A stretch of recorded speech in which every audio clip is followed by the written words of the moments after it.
Hello everyone, welcome back to math with Jui. मैं हूँ जुई और आप सभी का स्वागत है मेरे चैनल में। स्टूडेंट्स, आज मैं शुरू करने वाली हूँ क्लास 9 का 8 चैप्टर क्वाड्रिलैटरल्स। इससे पहले आप लोग क्लास 8 में भी क्वाड्रिलैटरल्स पढ़े हैं और इस बार भी आप लोग क्वाड्रिलैटरल्स पढ़ेंगे और भी एलाबोरेट फॉर्म में। तो सबसे पहले क्वाड्रिलेटरल्स हम लोग शुरू करने से पहले पैरेललोग्राम से रिलेटेड आप लोगों का एक्सरसाइज 8.1 है, तो इसीलिए पैरेललोग्राम से जुड़े जो भी कॉन्सेप्ट है पहले वो हम लोग डिस्कस करेंगे। वीडियो थोड़ा लंबा होगा और प्लीज़ आप लोग स्किप करके मत देखिएगा, तो फिर कॉन्सेप्ट समझने में मुश्किल होगा। ठीक है, तो चलिए स्टार्ट करते हैं। क्वाड्रिलैटरल्स। What is quadrilaterals? देखिए, 4 साइड्स वाला पॉलीगॉन को हम लोग बोलते हैं क्वाड्रिलैटरल्स। नाउ क्योंकि हम लोग को पैरेललोग्राम से जुड़े क्वेश्चन सॉल्व करने हैं, तो सबसे पहले हम लोग चले जाते हैं कि what is parallelogram. A parallelogram is a quadrilateral in which both pairs of opposite sides are parallel। ठीक है, मतलब पैरेललोग्राम हम उसी क्वाड्रिलेटरल को ही बोल पाएंगे जिसकी ऑपोजिट साइड्स का जो पेयर है वो एक दूसरे के साथ पैरेलल हो। यहाँ पर देखो, ए डी और बी सी ये दोनों ऑपोजिट साइड्स है और ए बी और डी सी ये दोनों एक दूसरे का ऑपोजिट साइड है। तो पैरेललोग्राम हम लोग तभी बोल पाएंगे अगर A D is parallel to B C हो और A B is parallel to D C हो। Okay, so what is parallelogram is clear. अब पैरेललोग्राम का कुछ कैरेक्टरिस्टिक्स है। फर्स्ट नंबर है, इसको आप प्रॉपर्टी भी बोल सकते हैं। ठीक है, पहला प्रॉपर्टी है a diagonal of a parallelogram divides it into 2 congruent triangles. ठीक है, ऑलरेडी आप लोग को क्लास 9 के चैप्टर में ट्रायंगल्स चैप्टर में मैंने आप लोग को कॉन्ग्रुएंसी का पूरा जो मैथ्स है वो करवाया है, किया है। ठीक है, अगर आप चैनल में नए हैं सो प्लीज़ चैनल को सब्सक्राइब कीजिए और मेरे ट्रायंगल्स चैप्टर का वीडियोस ज़रूर चेकआउट कर लीजिएगा। ठीक है, तो कॉन्ग्रुएंसी, दो ट्रायंगल्स को कब हम लोग कॉन्ग्रुएंट बोलेंगे? जब दो ट्रायंगल का, इस ट्रायंगल का तीनों साइड और उस दूसरे वाला ट्रायंगल का तीनों साइड्स अगर इक्वल हो और इस ट्रायंगल का तीनों एंगल उस वाले ट्रायंगल का तीनों एंगल के साथ अगर इक्वल हो, तभी हम उसको कॉन्ग्रुएंट बोल देंगे। कॉन्ग्रुएंसी का कुछ रूल्स होता है। अगर दो एंगल एक साइड इक्वल हो तो कॉन्ग्रुएंट हो जाता है। अगर दो साइड एक एंगल इक्वल हो तो कॉन्ग्रुएंट हो जाता है। अगर एक एंगल एक साइड एक एंगल इक्वल हो तो भी कॉन्ग्रुएंट हो जाता है। ठीक है, तो कॉन्ग्रुएंसी का रूल हम लोगों को ऑलरेडी पता है, ट्रायंगल हम लोगों ने पढ़े हैं। ठीक है, तो यहाँ पर देखो, ये जो पैरेललोग्राम है ABCD, इसको हम लोग अगर एक डायगोनल ड्रॉ कर दे तो इसी पैरेललोग्राम को हम दो कॉन्ग्रुएंट ट्रायंगल में डिवाइड कर सकते हैं। अब कैसे कर सकते हैं, अब हम लोग वही देखेंगे। तो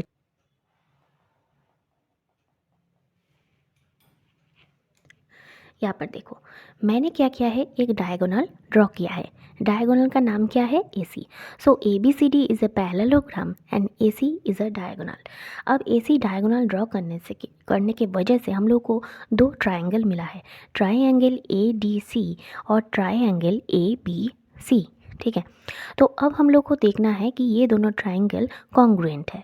ओके, तो चलो, triangle ADC and triangle ABC we get। ठीक है, क्या क्या मिल रहा है हमें इन दो ट्रायंगल से?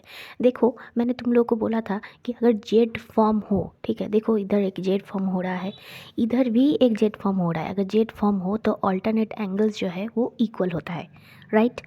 जेड फॉर्म हो रहा है तो अल्टरनेट एंगल्स क्या क्या मिल रहा है, पहले हम लोग उसको इक्वल कर देंगे। ठीक है, देखो यहाँ पर ये वाला जो जेड फॉर्म हो रहा है, इसमें ये वाला एंगल और ये वाला एंगल ये एक जेड फॉर्म कर रहा है। तो therefore angle DCA is equal to angle BAC, ये हम लोग को मिला। दूसरा वाला जेड कहाँ पर फॉर्म कर रहा है? देखो, ये वाला एक दूसरा वाला जेड है। ठीक है, तो यहाँ पर एक एंगल मिला और यहाँ पर भी एक एंगल मिला। ठीक है, ये दोनों एंगल क्या है? इक्वल है। क्यों इक्वल है? Alternate interior alternate interior angles की वजह से क्रिएट हो रहा है, इसीलिए ये दोनों एंगल इक्वल है, ठीक है। तो B C A equal to angle C A D, तो फिर दो एंगल इक्वल हो गया। अब देखो ए सी जो है ये कॉमन है दोनों ट्राइंगल में, ए सी इज़ कॉमन। तो देखो दो एंगल इक्वल है और एक साइड इक्वल है, ठीक है, दोनों ही ट्राइंगल में ये कॉमन पार्ट है। तो क्या होगा, angle side angle a rule follow कर रहा है कॉन्ग्रुएंसी का, तो इसीलिए क्या होगा, ये दोनों ट्राइंगल जो है ये कॉन्ग्रुएंट होगा। Therefore triangle A D C is congruent to triangle C B A. उम्मीद है इतना दूर तक आप लोगों को समझने में कोई परेशानी नहीं होगी। अब देखो, अब क्योंकि कॉन्ग्रुएंट है तो हम लोगों को पता है जब दो ट्राइंगल कॉन्ग्रुएंट हो जाता है तब सीपीसीटी रूल फॉलो करता है। सीपीसीटी क्या है, corresponding parts of the congruent triangles are also equal, ठीक है, जितना इक्वल मिला वो तो इक्वल है ही, बाकी का जो पार्ट्स है वो भी इक्वल ही होगा, ठीक है। जैसे क्या क्या इक्वल होगा, जैसे देखो ए बी और डी सी ये दोनों इक्वल होगा, इसीलिए मैं लिखती हूँ due to C P C T we gate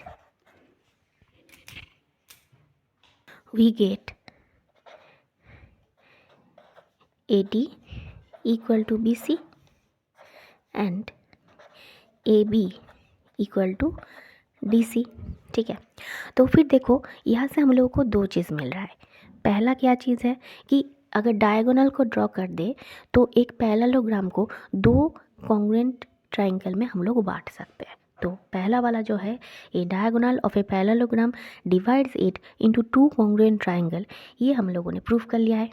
अब नेक्स्ट में देखो, ड्यू टू सीपीसीटी, क्योंकि सीपीसीटी हो रहा है तो इसीलिए देखो A D equal to B C हो रहा है और A B equal to D C हो रहा है। अब नोट करो कि ए डी और बी सी ये दोनों क्या है, ऑपोजिट साइड है, ठीक है, और ए बी और डी सी क्या है, ऑपोजिट साइड है। तो फिर एक पैरेललोग्राम का ऑपोजिट साइड्स जो है उसका भी मेजर क्या होता है, सेम होगा, राइट, सेम होगा। देयरफॉर यही से हम लोग पैरेललोग्राम का जो दूसरा प्रॉपर्टी है कि in a parallelogram opposite sides are equal, ये हम लोगों ने प्रूफ कर लिया है, राइट। अब ड्यू टू सीपीसीटी साइड्स जो है वो तो इक्वल हम लोगों ने प्रूफ कर लिया है। अब सीपीसीटी की वजह से ही जो एंगल्स मैंने अभी तक इक्वल नहीं मेंशन किया है वो भी एंगल्स इक्वल होगा। जैसे कि देखो मैंने ऑलरेडी देखा दिया है कि ये वाला एंगल इन और ये वाला एंगल, ये दोनों एंगल क्या है, ट्राइंगल का ये दोनों एंगल एक दूसरे के साथ इक्वल है, ठीक है, इन दोनों में मैंने बोल दिया है, ठीक है। तो रिमेनिंग बचा कौन सा angle, angle A D C और एंगल ए बी सी। तो ये वाला, ये जो दोनों एंगल है ना, ये एंगल भी इक्वल होगा, ठीक है, due to C P C T, okay. तो देयरफॉर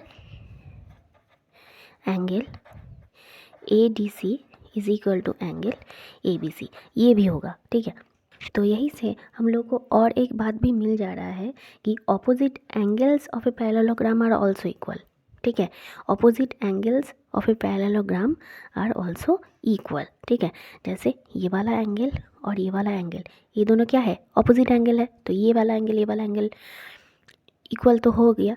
अब तुम लोग देखो ये दोनों एंगल का सम वैल्यू क्या होगा, जो होगा ये दोनों एंगल का सम वैल्यू भी वही होगा। तो मतलब एंगल ए और एंगल सी ये दोनों ऑपोजिट एंगल है और इन दोनों एंगल का मेजर जो क्या है, सेम होगा, ठीक है।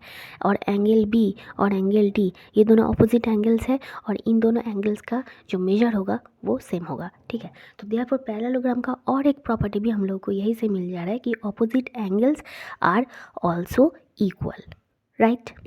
नेक्स्ट है देखो, पैरेललोग्राम का और एक इम्पॉर्टेंट प्रॉपर्टी है कि the diagonals of a parallelogram bisect each other, ठीक है। क्या प्रॉपर्टी है, the diagonals of a parallelogram bisect each other. तो मैंने डायग्राम में बस एक ही डायगोनल को ड्रॉ किया है, तो चलो झटाझट दूसरा जो डायगोनल है वो भी ड्रॉ कर लेते हैं।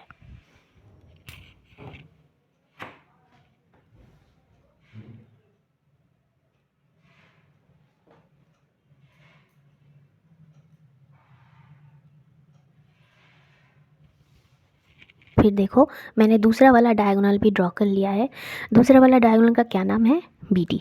ठीक है, तो फिर A B C D is a parallelogram in which A B equal to D C, A D equal to B C. ठीक है, और क्या है कि बी डी और A C are the diagonals. ठीक है, तो बी डी और डी सी जिस पॉइंट में एक दूसरे के साथ इंटरसेक्ट कर रहा है, मैं उस पॉइंट का नाम देती हूँ से ओ। ओके, तो क्योंकि यहाँ पर हम लोग ओ लिख रहे हैं, तो देखो अब यहाँ पर हम लोग को दो ट्राइंगल्स मिल रहा है, ट्राइंगल ए ओ बी और triangle C O D. Okay, तो चलो यही से हम लोग प्रूफ करेंगे। A C and B D are the diagonals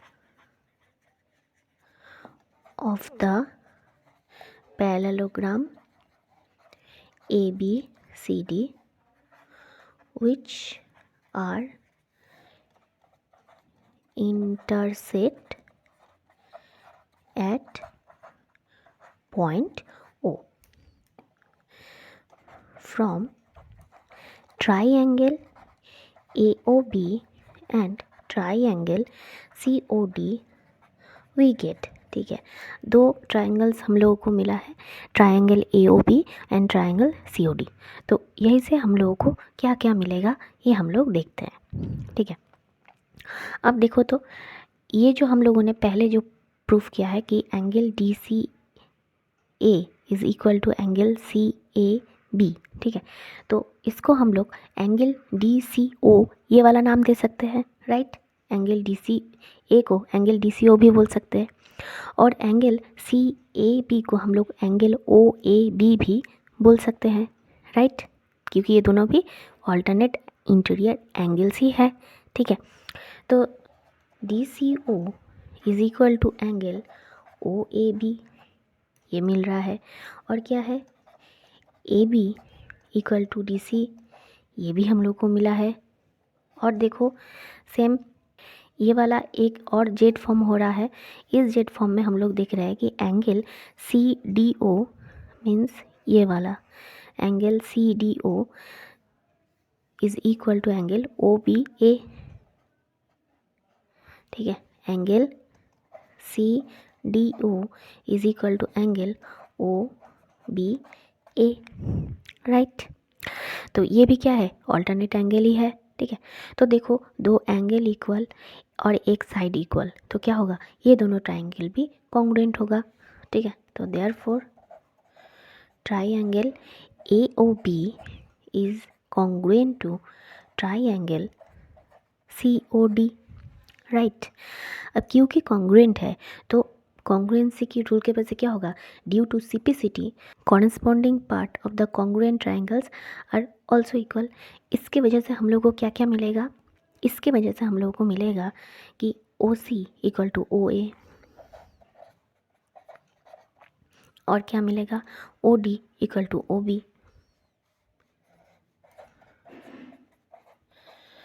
तो फिर हम लोग क्या देख रहे हैं, अगर OC इक्वल टू OA है, OB इक्वल टू OD है, तो मतलब क्या है, therefore AC and BD diagonals bisect each other. ठीक है, therefore AC and BD bisect each other, right.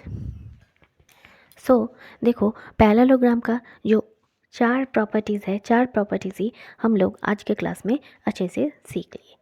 Video को पूरा एंड तक देखना तो फिर अच्छे से समझ में आ जाएगा।